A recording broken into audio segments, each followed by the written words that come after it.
പോകല്ലേ പോകല്ലേ, video scroll ചെയ്ത് പോകാൻ വരട്ടെ. നമുക്ക് ഇന്നൊരു ഇയറിംഗ് ഉണ്ടാക്കാൻ പഠിച്ചാലോ? വെൽക്കം ടു നിയ ഫാഷൻ. എന്തായാലും വന്ന് നോക്കിയതല്ലേ, ലൈക്ക് കൂടെ ചെയ്തിട്ട് പോകും. പുറത്ത് നല്ല മഴ നടക്കുന്നുണ്ട്, അപ്പം അതിൻ്റെ സൗണ്ടോടെ വോയിസ് ഓവർ കൊടുക്കുമ്പോൾ വരുന്നുണ്ട്. ഇന്ന് നമുക്ക് സിമ്പിളായിട്ട് മേക്ക് ചെയ്യാൻ പറ്റുന്ന ഒരു ഇയറിങ്ങുമായിട്ടാണ് വന്നേക്കുന്നത്.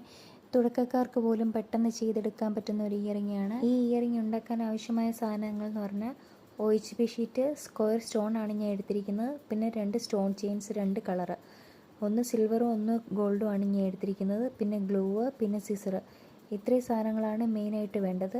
പിന്നെ എല്ലാവർക്കും അറിയാവുന്നതുപോലെ അതിൻ്റെ ബേസായിട്ടെന്ന് പറയുന്നത് നമ്മുടെ ഇയറിംഗ് ബേസ് വേണമല്ലോ.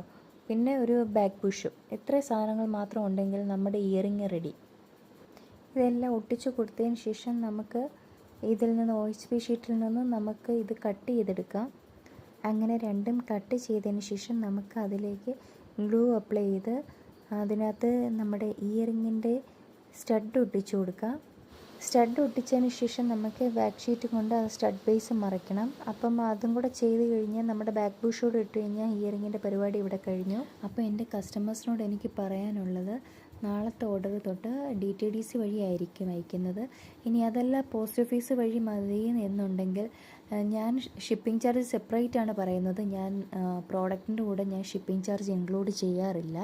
കഴിഞ്ഞ ദിവസം ഞാൻ കൊറിയർ അയച്ചത് കയ്യിൽ നിന്നിട്ടാണ്, എൻ്റെ കയ്യിലുള്ള പൈസ ഇട്ടാണ് ഞാൻ കൊറിയർ അയച്ചത്.